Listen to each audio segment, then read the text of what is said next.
from Melissa, who I cherish as a creative thinker. However, I think sometimes there is a generational gap where people don't quite understand things. My grandmother was a domestic, okay? And I know the stories. And when I read the book, The Help, I understood those stories and knew those stories very well. And when I saw the movie, I could embrace that story.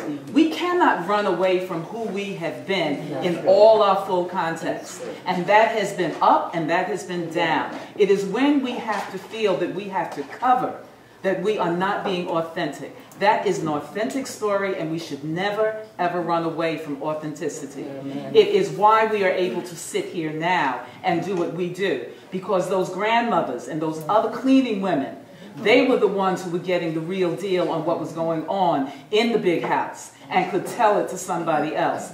It's like the whole concept where people say Uncle Tom, and they don't understand who Uncle Tom really was, what you spoke on in terms of really know your history.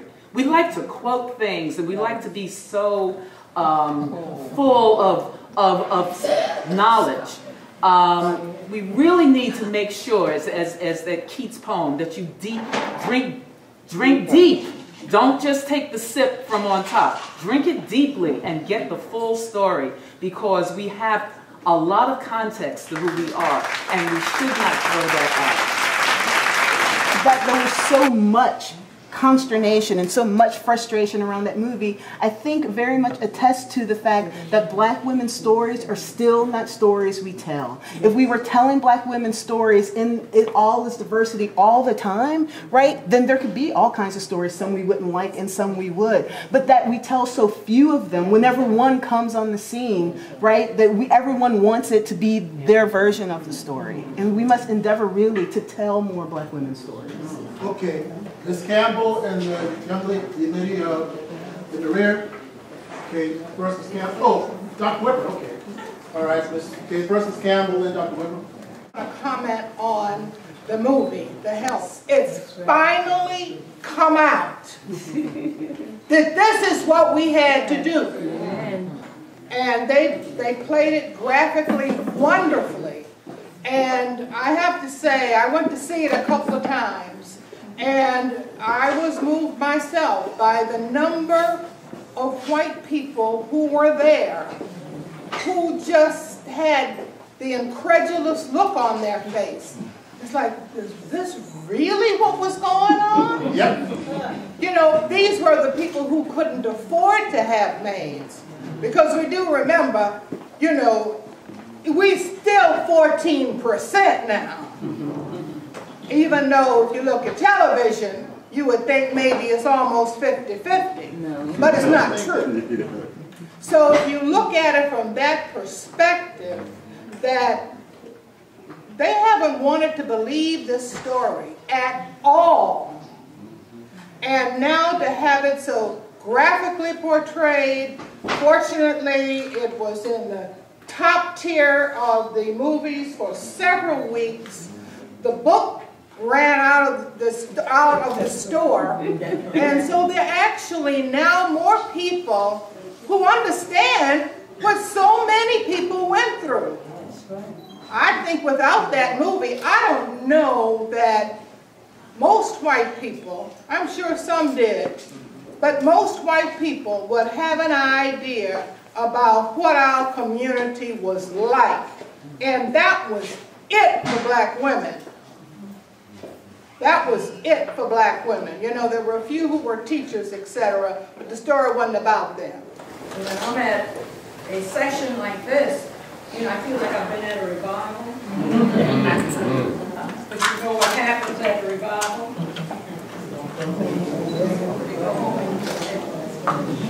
And all of the presenters brought up things that health care, and you need to go into these assisted living situation and find out what is really happening.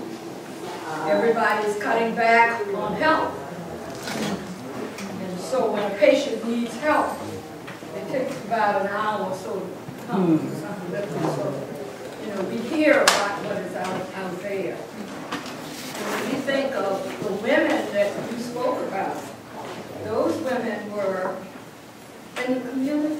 Bernice Robinson, John Davenport, and a flesh and core.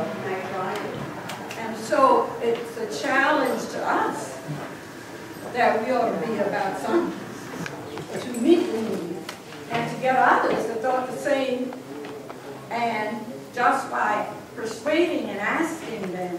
And so I was trying to challenge him. And I said, you know, I'm wondering what happened to the 100 black men. Medicare, Medicaid funds for the state of South Carolina are not equal to many other states because the state refused some of the money. So the problem for South Carolinians and Charlestonians specifically, since we're talking about Charleston, is having that money available for reimbursement for their care. Unless you're independently wealthy, and I was talking about how health and wealth go together because it's very costly to provide care to a person, quality care. So there are many models, and I again appeal and invite communities, all of us. It's almost like with children. I always look at the spectrum of children and seniors. You know, you're a baby when you're born, but you also end up being an infant as you age. Many of the same needs at the extremes of our life are the same, pretty much. So that is my thing, is that though the seniors and primarily many of the women, some of whom I take care of, you might know, I won't use their names, but they were very active people in the Charleston community. And they are now in need of care because the funding is not there. They may start out with money and they go to the more exclusive assisted living facilities that are charging $4,000 or $5,000 a month for their care.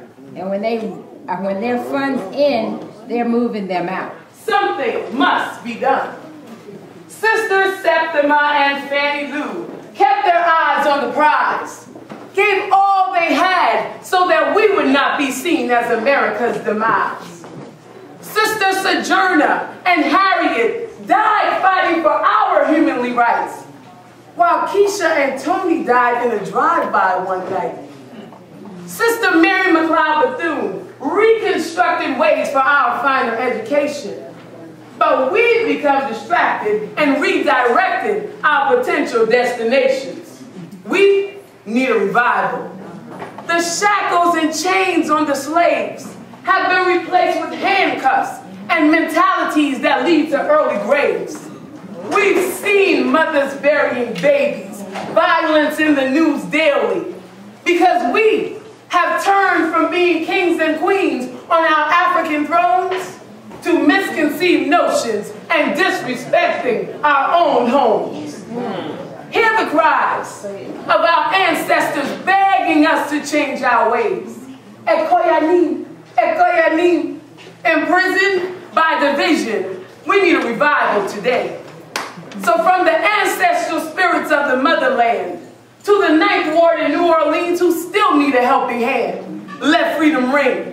From our children who think there is nothing more precious than gold, to the Haitian streets of lingering bodies and those suffering souls, let freedom ring. When our future leaders are simply becoming number 189456 because of an environment that crucifies the very thought of their existence, let freedom ring. Now, from the Association for the Study of African American Life and History, who has empowered a young black woman like me, let freedom ring. The Almighty's holy water on my head, one fist for the ancestors in the air, the other hand open to help my brothers and sisters down there. We need a revival.